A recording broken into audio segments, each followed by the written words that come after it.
Hello and welcome दोस्तों, zero talks में आप सभी का बहुत बहुत स्वागत है। सबसे पहले मैं आप सभी से माफ़ी मांगना चाहूँगा कि मैं आपको लास्ट वीक कोई वीडियो नहीं दे पाया। देखिए, कुछ रीज़न्स थे, इस वजह से मैं आपको वीडियो नहीं दे पाया हूँ। और अब मैं कोशिश करूँगा कि आपको आगे से रेगुलर वीडियो दूँ। तो चलिए सबसे पहले शुरू करते हैं, देखते हैं कि निफ्टी में कल क्या हुआ था। तो निफ्टी देखिए, निफ्टी के अगर चार्ट को देखें तो 216 पॉइंट जो है वो बढ़ के और उसके बाद निफ्टी हमारा बंद हुआ था। ये मेरा वीकली चार्ट है, जो लास्ट वीडियो में मैंने आपसे डिस्कस किया था कि ये हमारा वीकली चार्ट है। ये देखिए, अगर हम वीकली चार्ट पे ट्रेंड लाइन की बात करें तो वीकली चार्ट पे जब भी स्टॉक प्राइस नीचे आता है तो देखिए यहाँ पर स्टॉक ने बाउंस किया सपोर्ट लेने के बाद। उसके बाद अगर हम बात करें तो स्टॉक ने यहाँ पर सपोर्ट लिया, फिर यहाँ पे सपोर्ट लिया, फिर यहाँ पे सपोर्ट लिया और अब यहाँ पर सपोर्ट स्टॉक लेके फिर ऊपर गया था। अगर हम बात करें तो जो पॉसिबल प्राइस मैंने बताया था कि वापस से इस प्राइस पे आना चाहिए उसको, अराउंड 23,400 300 के आसपास का जो प्राइस वैल्यू है वहाँ पे आना चाहिए इसको, और वहाँ से बाउंस करना चाहिए। बट ऐसा हो नहीं पाया। देखिए, निफ्टी थोड़ी सी स्ट्रेंथ दिखा रहा है। अगर हम बात करें तो वो पास में उसने ब्रेकडाउन तो दिया निफ्टी ने, लेकिन ब्रेकडाउन देने के बाद वापस से ऊपर चला गया। तो ऐसे में हमें थोड़ी सी स्ट्रेंथ तो दिख रही है। अगर हम थोड़ा सा जूम करके देखें तो हमें थोड़ी सी स्ट्रेंथ तो दिख रही है। ये देखिए यहाँ पे, और ये देखिए, ये जो हमारा 24,000 का लेवल है ना, यहाँ पे अगर हम देखें तो क्लियरली यहाँ पे एक हमें ब्रेकडाउन दिया गया था ऊपर से। अराउंड देखें तो कितना परसेंट का करेक्शन हो चुका है, अराउंड 8.5% के करीब अभी भी करेक्शन ऊपर से हम लोग देख सकते हैं। यहाँ पर देखिए, ये जो इसका सपोर्ट था 24,000 का, उसको इसने ब्रेकडाउन दिया। उसके बाद ब्रेकडाउन देने के बाद हम देखते हैं कि थोड़ी सी स्ट्रेंथ आए और उसने फिर उस ब्रेकडाउन को वापस स्ट्रेंथ की ओर इसने भेज दिया। ये जो आपको यहाँ पे लास्ट सपोर्ट दिख रहा है, ये हमारी जो बुलिश हैमर कैंडल है वो इसका सपोर्ट लेवल था और उसको इसने लास्ट वीक ब्रेकडाउन दिया था। बट हम देख रहे हैं कि थोड़ी बहुत स्ट्रेंथ हमें अभी भी इसमें दिखाई दे रही है। तो ये हो गई हमारी निफ्टी की एनालिसिस। अगर हम एक्सपेक्ट करें तो अभी देख सकते हैं कि अभी हम इसको इतना स्ट्रेंथ नहीं मानेंगे कि नहीं ये प्रॉपर ब्रेकआउट हो गया। एक दो दिन और प्राइस को होल्ड करने दीजिए। अगर किसी तरीके से 24,500 के ऊपर जाता है, 24,500 के ऊपर अगर जाता है और सस्टेन करता है एक दो दिन, तो हम ये कह सकते हैं कि हाँ, इसमें थोड़ा सा रिवर्सल आ गया है। ये देखिए, और अगर ऐसा नहीं होता, नहीं होल्ड कर पाता है तो 22,800 या 20। चलिए उसके बाद हम स्टॉक्स को डिस्कस कर लेते हैं। पहला स्टॉक हमारा ओलेक्ट्रा ग्रीन टेक है। देखिए, ये एक ईवी सेक्टर की कंपनी है, इलेक्ट्रॉनिक व्हीकल्स परचेज़ करती। यहाँ पर अगर हम इसकी वैल्यूएशन को देखें तो 116-117 का वैल्यूएशन हमें दिख रहा है। मतलब कंपनी का वैल्यूएशन थोड़ा सा ज़्यादा। और कंपनी का वैल्यूएशन क्यों ज़्यादा है? क्योंकि देखिए, कंपनी फ्यूचरिस्टिक अप्रोच में काम कर रही है। ईवी सेक्टर जो है वो हमारा फ्यूचरिस्टिक सेक्टर है, तो कंपनी उस पर काम कर रही है। अभी कंपनी को बहुत अच्छे ऑर्डर्स भी मिले हुए हैं। महाराष्ट्र में कुछ थाउजेंड्स ऑफ बसेस के ऑर्डर्स मिले हुए हैं। इसकी ऑर्डर बुक बहुत स्ट्रांग है। और अगर इसके हम चार्ट को देख लें, वीकली बेसिस के चार्ट को, तो ये देखिए, कंपनी 1000 लेवल को ब्रेकआउट देती है, उसके बाद उसको रीटेस्ट करती, फिर ऊपर चली जाती है।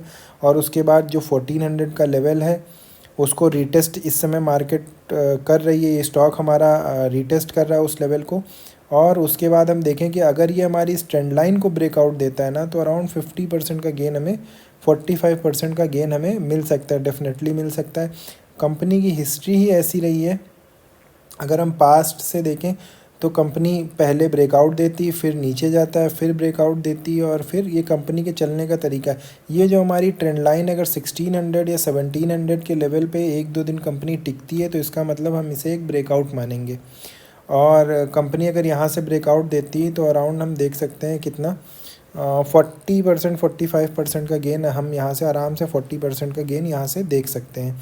तो ध्यान रखेंगे जितने भी इन्वेस्टर्स हैं, कंपनी इस समय अपॉर्चुनिटी आपको प्रोवाइड कर रही है। कंपनी ने ब्रेकआउट दिया था 1400 के लेवल पे और उसके बाद उसको रीटेस्ट करने के लिए कंपनी आई है। प्राइस बहुत रीज़नेबल है, वैल्यूएशन थोड़ी सी महंगी है, बट अगर हिस्ट्री में जाके देखें तो जो कंपनी का स्टॉक है उसकी चाल ही ऐसी, जो कंपनी का स्टॉक है वो चलता ही ऐसे है, कंपनी की चाल ही ऐसी है। अगर थोड़ा सा पीछे जाके हम देखें थोड़ा सा पीछे अगर हम जाके देखें, रुकिए मैं ब्रश को सेलेक्ट कर लेता हूँ। और ये देखिए, ये यहाँ पे उसने ब्रेकआउट दिया, फिर ये नीचे आई और उसके बाद वापस से अपने लेवल के को ब्रेकआउट देती है इस लेवल पे 1000 के लेवल पे, और उसके बाद ब्रेकआउट देने के बाद ऊपर जाता है, ये इस लेवल को ब्रेकआउट देता है, फिर वापस आके रिटेस्ट करता है और फिर वापस से प्रीवियस लेवल को 1400 के लेवल को ब्रेकआउट देता है। अब वापस से रिटेस्ट करने के लिए आया हुआ है और अब अगर इस ट्रेंड लाइन को ये तोड़ के ऊपर जाता है तो ये इन्वेस्टर्स के लिए एक बहुत अच्छी अपॉर्चुनिटी होगी। ये इस लेवल को तोड़ता है तो हम अराउंड 40% के गेन को तो डेफिनेटली देख सकते हैं, उससे ज़्यादा का भी हम देख सकते हैं। तो यहाँ पे अराउंड 35% 40% के गेन को हम ईज़िली देख सकते हैं। तो बहुत अच्छा स्टॉक है, अपॉर्चुनिटीज़ प्रोवाइड कर रहा है। लॉन्ग टर्म के जो इन्वेस्टर्स हैं वो भी इसको देख सकते हैं, शॉर्ट टर्म के इन्वेस्टर जो हैं वो भी इस पर बेट देख सकते हैं। अगली जो कंपनी हमारी है वो है इंडिया मार्ट इंटरमेश लिमिटेड। इसके भी चार्ट को एक बार हम देख लेते हैं। देखिए कंपनी बहुत अच्छी है, कंपनी बुरी नहीं है, और अगर हम कंपनी को देखें तो अपने सपोर्ट पे है, कंपनी अपने सपोर्ट को मेंटेन कर रही है। और कहीं ना कहीं ये वाला जो लेवल है 2100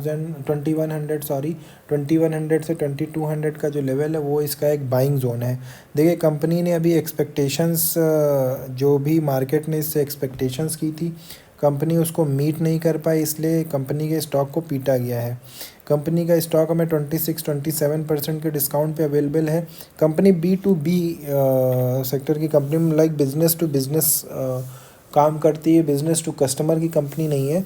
बट हालांकि अभी देखें तो थोड़ा सा रेवेन्यू में इसकी गिरावट हमें देखने को मिली थी, लेकिन कंपनी पूरी तरीके से ख़राब नहीं हो जाती, कंपनी अच्छी है।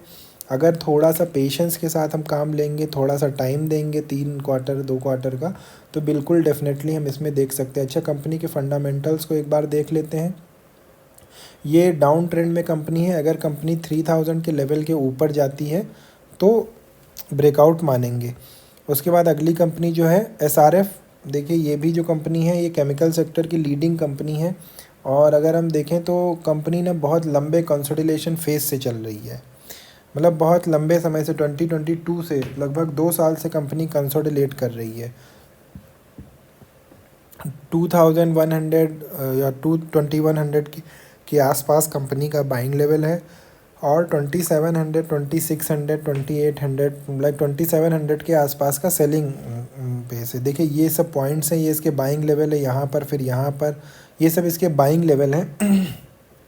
और जब भी प्राइस इन लेवल पे आता है 2100 या 2150 के लेवल पे आता है, तो हम देखते हैं कि एक बहुत अच्छी बाइंग हो जाती है और उसके बाद कंपनी वापस से ऊपर की ओर भाग जाती है। ये वाला भी लेवल देखिए, ये भी इसका बाइंग लेवल है, ये भी इसका बाइंग लेवल है। तो अगर कंपनी आपको कहीं 2200 21,500 2150 के अराउंड मिलती है या 2200 के करीब मिलती है, तो हम ऊपर तक के लिए डेफिनेटली थोड़े बहुत शॉर्ट टर्म के लिए एक स्विंग ट्रेड को देख सकते हैं। यहाँ तक 25% का गेन मिलेगा। 25% तो आइडियलिस्टिक तो नहीं हो पाएगा, बट अराउंड 20% का गेन हम ज़रूर देख सकते हैं 4-5 वीक्स में या 1-2 महीने में आराम से 20% का गेन हमको मिल सकता है। कंपनी लॉन्ग टर्म में भी बहुत अच्छी है, होल्ड करने लायक कंपनी ऐसा नहीं है। पूरे केमिकल सेक्टर में इस समय दिक्कत चल रही, देखिए ये पोल एंड फ्लैग पैटर्न भी बन रहा है इस तरीके से। तो कंपनी अच्छी है, लॉन्ग टर्म में भी अच्छी है। शॉर्ट टर्म में तो देखिए पूरे केमिकल सेक्टर में इस समय प्रॉब्लम चल रही है, इस वजह से ये स्टॉक भी डाउन है। जब केमिकल सेक्टर में तेज़ी आएगी तो ये स्टॉक भी भागेगा। देखिए एक बार ये ब्रेकआउट देता है ना 2900 के लेवल के ऊपर सस्टेन करने लगता है, फिर ये स्टॉक पकड़ में नहीं आएगा, ये सीधे आपको 3500 4000 दिखाई देगा। बट टेम्परेरी कुछ समस्याएं हैं, इस वजह से ऐसा हो रहा है। तो स्टॉक ये भी अच्छा है, अपॉर्चुनिटी दे रहा है लॉन्ग टर्म इन्वेस्टर्स को। उसके बाद हम अगले स्टॉक को देखते हैं। अगला स्टॉक है हमारा बजाज फाइनेंस, बजाज ग्रुप की कंपनी का स्टॉक है, ट्राइड एंड टेस्टेड। देखिए एक NBFC स्टॉक है, नॉन बैंकिंग फाइनेंशियल कॉरपोरेशंस का है। कंपनी देखिए अपने सपोर्ट पर कहीं ना कहीं है। ये देखिए ये इसकी ट्रेंड लाइन है, कहीं ना कहीं कंपनी अपने सपोर्ट पे ही ट्रेड कर रही है। और कंपनी इस समय 20% का डिस्काउंट हमें दे रही है। और अगर हम बात करें कंपनी की तो देखिए अभी आरबीआई के कुछ रेस्ट्रिक्शंस थे, इस वजह से हमें ऐसा देखने को मिल रहा है। आरबीआई के कुछ रेस्ट्रिक्शंस थे, इस वजह से आरबीआई ने कुछ कंपनीज़ के प्रोडक्ट्स पर बैन लगा दिया था। इस वजह से प्राइस नीचे आ गया, नहीं तो ये 8000 के लेवल के ऊपर एक बार सस्टेन करेगा तो और ज़्यादा फिर हाई हमें दिख सकता है। अभी कंपनी अपने सपोर्ट पे, ये इसका सपोर्ट लेवल है, आप देख सकते हैं कि ट्रेंड लाइन पर कैसे कंपनी ने सपोर्ट लिया है। तो ये इसका एक सपोर्ट लेवल है। ये इसका एक सपोर्ट लेवल है, यहाँ पर कंपनी ने सपोर्ट लिया है। और इन्वेस्टर्स के लिए, लॉन्ग टर्म इन्वेस्टर्स के लिए एक बहुत अच्छी अपॉर्चुनिटी, अगर ये आपको 6000 या 6500 के आसपास मिलता है तो ये एक अपॉर्चुनिटी होगी इन्वेस्टर्स के लिए। उसको लॉन्ग टर्म इन्वेस्टर्स जो हैं वो देख सकते हैं। उसके बाद जो अगला स्टॉक है हमारा वो है इरिडा। और अगर इरिडा की बात करें तो ये भी एक फ्यूचरिस्टिक अप्रोच की कंपनी है, ग्रीन एनर्जी की कंपनी है, रिसेंटली लिस्टेड कंपनी है। सबसे बड़ी बात ये है। और यहाँ पर अगर हम देखें तो कंपनी अपने सपोर्ट पे है, और इसका जो सपोर्ट है 200 लेवल का, कंपनी कहीं ना कहीं अपने बाइंग सपोर्ट लेवल पे ही है। अगर ऊपर से हम बात करें तो कंपनी ने बहुत अच्छा डिस्काउंट दे दिया है ऊपर से। ये देखिए ये नेगेटिव ट्रेंड में है, इसको अभी थोड़ा सा ब्रेकआउट की तरफ ये जा रहा है, बट इसको हम अभी ब्रेकआउट नहीं बोल सकते। अगर ये 215 या 220 के लेवल पे ऊपर जाएगी, सस्टेन करेगी, तो हम इसको एक ब्रेकआउट मान सकते हैं। देखिए कौन सा लेवल है, एक बार लेवल भी हम देख लेते हैं। चलिए एक बार लेवल देख लेते हैं हम, कौन सा लेवल है। ये वाला जो लेवल है 215 218, मोटा मोटा 220 का लेवल मान के चलिए। अगर इसके ऊपर कंपनी सस्टेन करती है तो ये हमारे लिए एक अच्छा अपॉर्चुनिटी होगा। अभी भी वैसे भी कंपनी एक अच्छा अपॉर्चुनिटी दे रही है इन्वेस्टर्स को। 43% के गेन तक के लिए हम इसको देख सकते हैं, ठीक है। और कंपनी ग्रीन एनर्जी की कंपनी है। ऐसे बिजनेसेस में कंपनी इन्वेस्ट करती है जो रिन्यूएबल एनर्जी की तरफ ध्यान देते हैं, जैसे construction of renewable energy capacity. तो ऐसे ग्रीन प्रोजेक्ट्स को कंपनी बेसिकली फाइनेंस करती है। इरिडा जो है, गवर्नमेंट के स्टेक हैं इस कंपनी में, कंपनी बुरी नहीं है, ओवरऑल मार्केट डाउन है इसलिए अपॉर्चुनिटी दे रही है। उसके बाद जो हमारी अगली कंपनी है वो केपी ग्रुप की कंपनी है, केपी ग्रीन एनर्जी। अगर इसकी बात हम करें तो देखिए काफ़ी लंबे समय से मोमेंटम में थी ये कंपनी। जो लोग मुझसे नहीं जुड़े थे, जो नहीं जानते हैं, तो मैं उनको बता दूं, इसको हमने 400-500 के लेवल पर भी एक बार डिस्कस किया था। आप लोग नए हैं तो नहीं जानते होंगे। वैसे जो लोग नए हैं वो हमारे चैनल को सब्सक्राइब कर सकते हैं ऐसे वीडियोस के लिए, जहाँ पर ऐसे इन्फॉर्मेटिव वीडियोस आपको दिए जाते हैं, अपॉर्चुनिटीज़ के बारे में बताया जाता है। देखिए कंपनी के स्टॉक की अगर बात करें तो अराउंड 29-30% का डिस्काउंट हमें दे रहा है, और कंपनी अभी अपने बाइंग लेवल पर भी है। तो यहाँ पर एक बार देखा जा सकता है, चूँकि कंपनी का स्टॉक काफ़ी ज़्यादा चल चुका है इसलिए थोड़ा समय यहाँ बिताएगा, तो इम्पेशेंस होने की ज़रूरत नहीं है।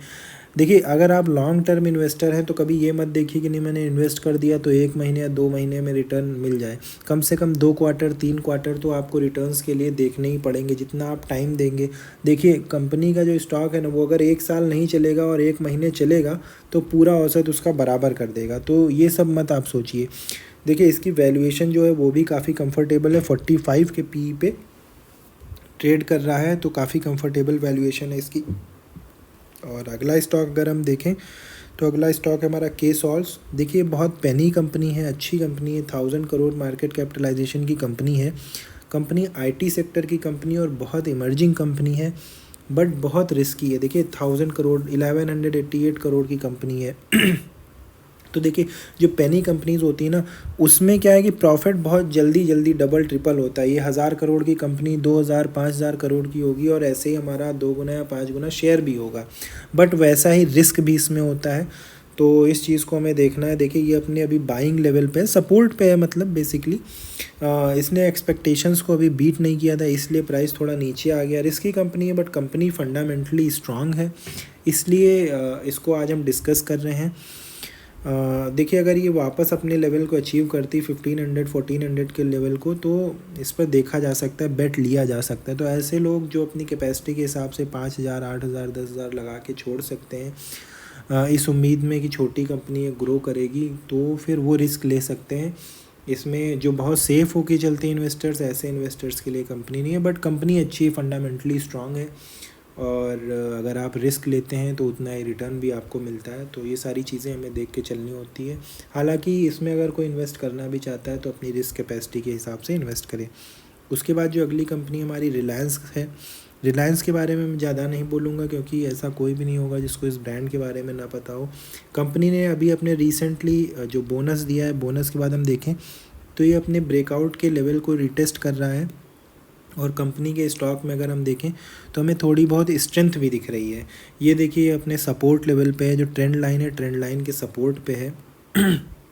और ट्रेंड लाइन के पास में ये देखिए यहाँ पर एक बहुत अच्छी बाइंग भी आई थी। ये देखिए एक बुलिश पैटर्न बना हुआ है यहाँ पर। देखिए अगर ये कैंडल स्टिक पैटर्न और ये सब आपको नहीं पता है तो देखिए हमारे जो सर हैं प्रकाश सर, उन्होंने कोर्स लॉन्च किया है। वो काफ़ी समय से मार्केट में, बहुत अनुभव भी है उनको, और NIT के एलुमनी है।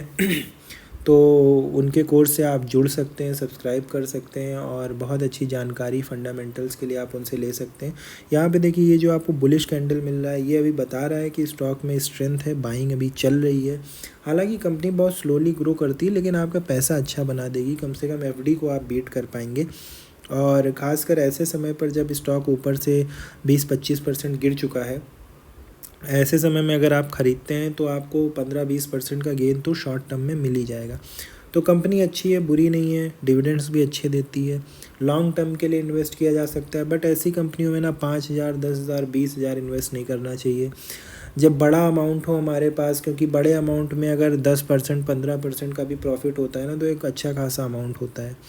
उसके बाद हम अगली कंपनी को अगर देखें तो अगली कंपनी हमारी टाटा ग्रुप की टाटा एलेक्सी है। और ये कंपनी भी IT सेक्टर की है कंपनी। और अभी हम देखें तो कंपनी बहुत अच्छी है। अभी इसने जो भी मार्केट के एस्टिमेट्स थे उनको मिस किया, और थोड़ा सा ब्रेक डाउन करके कंपनी ने ब्रेक डाउन दिया था, हम देख सकते हैं। बट फिर भी कंपनी अपने लेवल को होल्ड कर रही है थोड़ा सा। फिर भी ये जो इसका 5800, 5900 का जो लेवल है, इसका बाइंग लेवल है, और इस लेवल तक भी अगर आता है तो हम देख सकते हैं। तो 6500 से नीचे तक के कोई भी लेवल हो, वो अपॉर्चुनिटी होगी इन्वेस्टर्स के लिए। और कंपनी का स्टॉक भागेगा कब, देखिए ये एक नेगेटिव ट्रेंड लाइन है, एक ट्रायंगल पैटर्न कंपनी बना रही, कंपनी का चार्ट पैटर्न। और अगर ये 8000 के लेवल के ऊपर सस्टेन करता है तो ये कंपनी फिर हाथ में नहीं आएगी, क्योंकि 8000 के लेवल का मतलब ये है कि जो नेगेटिव ट्रेंड लाइन है ये ब्रेकआउट कर चुका है। और एक बार ब्रेकआउट के बाद देखिए, अगर प्रीवियसली हम देखें तो प्रीवियसली अगस्त में इसने ब्रेकआउट दिया था, बट वो ब्रेकआउट फेल हो गया था। अगर 8000 के ऊपर कंपनी एक वीक सस्टेन कर जाती है, फिर ये हाथ में नहीं आएगा, आपको ये 11-12 हज़ार ही मिलेगा। देख कंपनी अच्छी है और लॉन्ग टर्म के लिए अच्छी है, थोड़ा सा पेशेंसली वेट करना होगा। कंपनी डिविडेंड्स भी देती है, ऐसा नहीं है। टाटा ग्रुप की ट्रस्टेड कंपनी है, अभी अपने सपोर्ट पर मौजूद है, तो इन्वेस्टर्स इस पे ध्यान दे सकते हैं। एक अच्छा मौका कंपनी दे रही है इन्वेस्टर्स के लिए। बहुत अच्छा मौका है, इस पर आप एक बार ध्यान दे सकते हैं। देखिए जो लोग नए हैं, मैं एक बार उनसे फिर रिक्वेस्ट करता हूँ कि आप प्लीज़ हमारे चैनल को सब्सक्राइब कीजिएगा। यहाँ पर आपको डेली और वीकली वीडियोस मिलते हैं। चलिए इसका एक बार वैल्यूएशन देख लेते हैं। वैल्यूएशन भी कंफर्टेबल है, कोई इतनी ज़्यादा वैल्यूएशन नहीं है। और सबसे बड़ी बात यह है कि कंपनी जो टाटा मोटर्स है या जो नई ऑटोमोबाइल सेक्टर्स हैं, तो उसमें AI की तरफ भी कंपनी कदम बढ़ा रही है। जो भी ऑटोमेशन के सॉफ्टवेयर्स हैं कंपनी का, उसमें भी कारोबार है, लाइक ऑटोमोबाइल सेक्टर में, ऑटो इंडस्ट्री में, तो कंपनी अच्छी है। उसके बाद हमारी जो अगली कंपनी है वो है एशियन पेंट्स। देखिए एशियन पेंट्स को मैं ज़्यादा इसलिए नहीं डिस्कस करना चाहता आज। कंपनी के स्टॉक को मैं आपको एक बार ओवरव्यू दे देता हूँ। एक्चुअली इस कंपनी के स्टॉक ने क्या है ना कि ब्रेकडाउन दे दिया था, इसलिए हम इसको डिस्कस नहीं कर रहे हैं, क्योंकि ये अभी थोड़ा सा और रुलाएगी। तो कंपनी का स्टॉक प्राइस कहीं नहीं जाने वाला ऐसा लगता है, क्योंकि ब्रेकडाउन के बाद आप इन्वेस्ट करें और आपको रिटर्न भी ना मिले, तो ऐसी मेरी मंशा नहीं है। तो एशियन पेंट्स से बेटर है बर्जर पेंट्स, और कंपनी मल्टी बैगर रहा है, काफ़ी अच्छे पैसे बना के दिए हैं। और इस टाइम भी कंपनी अपने सपोर्ट लेवल पे ही है। अगर हम देखें तो ये इसका जो सपोर्ट लेवल है 460 470 ये इसके बाइंग लेवल है। तो यहाँ पर अगर कंपनी आपको मिलती है तो आप डेफिनेटली एक अपॉर्चुनिटी इसको समझ सकते हैं। जो लॉन्ग टर्म इन्वेस्टर हैं वो इसको देख सकते हैं। कंपनी ने पास्ट में भी बहुत अच्छे पैसे बनाए थे, कंपनी ने अभी भी पैसे बनाए और आगे भी कंपनी पैसे बनाएगी। जो वेस्ट एशिया में इज़राइल फ़िलिस्तीन का युद्ध और जो भी वेस्ट एशिया के टेंशन्स हैं, सेंट्रल एशिया के जो टेंशन्स हैं ऑयल कंट्रीज़ या गल्फ़ कंट्रीज़ के, तो उनकी वजह से स्टॉक के प्राइसेस नीचे आ गए। क्योंकि अल्टीमेटली जो पेंट सेक्टर होता है वो ऑयल प्राइसेस पे भी डिपेंड करता है। तो उनकी टेंशन्स की वजह से थोड़ा सा स्टॉक प्राइस में गिरावट देख रहे हैं। और कहीं ना कहीं इसके जो रिज़ल्ट्स थे वो भी एक्सपेक्टेशंस को बीट नहीं कर पाए थे। तो देखिए स्टॉक कहीं ना कहीं 30% का डिस्काउंट हमें ऑफ़र कर रहा है और एक बाइंग लेवल पे अपने खड़ा हुआ है। अच्छा स्टॉक है, इसको भी ध्यान दे सकते हैं। उसके बाद जो अगला शेयर है हमारा वो है मदरसन सुमी। देखिए दो स्टॉक्स हैं, संवर्धन मदरसन और एक मदरसन सुमी। एक वायरिंग कंपनी है, एक ये। तो ये भी कंपनी अच्छी है। वायरिंग कंपनी को हमने डिस्कस किया था, वो 5000 करोड़ की कंपनी है।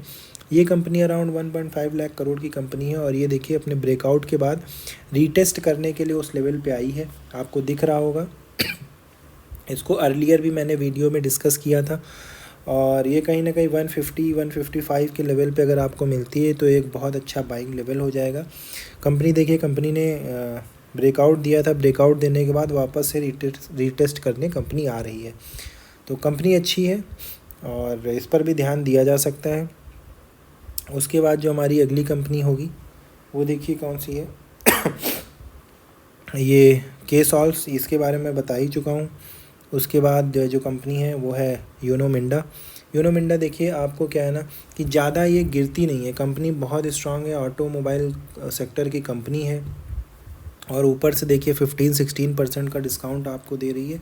अगर ये आपको 1000 या 950 के लेवल पे मिल जाती, 950 के लेवल पे, तो एक बहुत अच्छी अपॉर्चुनिटी होगी। हालांकि कोई बात नहीं है, अगर ऐसे किसी लेवल पे ये आएगी तो हम बिल्कुल आपको अपने चैनल पर डिस्कस करेंगे या एक्टिवली ग्रुप में बता दूंगा। देखिए ओवरऑल मार्केट इतना गिर चुका है, 10% इंडेक्स करेक्ट हो चुका है, बट कंपनी गिरने का नाम नहीं ले रही है। इसी वजह से कहीं ना कहीं हम इसकी वैल्यूएशन थोड़ी सी महंगी देख रहे हैं, 67 का वैल्यूएशन चल रहा है। तो अगर ये स्टॉक अपने सपोर्ट पे आता है तो हम डेफिनेटली इसको आपके साथ डिस्कस करेंगे, या ओपन मार्केट में भी मैं चार्ट और सजेशंस पोस्ट करता रहता हूँ ग्रुप में। तो आप लोग अगर हमारे चैनल से जुड़े हुए हैं और आपको ऐसे वीडियोस चाहिए जहाँ पर हम डेली मार्केट में क्या होता है उन सारी चीज़ों को डिस्कस करते हैं, डेली आपको एक वीडियो देते हैं, फिर वीकली बेसिस पे एक हमारा लॉन्ग वीडियो आता है, उसमें हम पूरे वीक में क्या हुआ इन सब चीज़ों पर चर्चा करते हैं। तो आप डेफिनेटली हमारे चैनल को जुड़ सकते हैं, आप इसको सब्सक्राइब कीजिए। और जो भी आपके फ्रेंड सर्कल हैं, जहाँ जहाँ आप शेयर करना चाहते हैं, आप चाहते हैं कि लोगों तक ये अवेयरनेस फैले या लोगों तक ये जानकारी पहुँचे, तो आपसे बस यही रिक्वेस्ट है कि आप इसको ज़्यादा से ज़्यादा शेयर कीजिए। और आपको किस और टॉपिक पे जानना है आप कमेंट कीजिए, आपका जो भी फीडबैक है आप उसको भी कमेंट कर सकते हैं, बिल्कुल सुधार करेंगे। So thank you very much और please subscribe the channel and thank you for watching.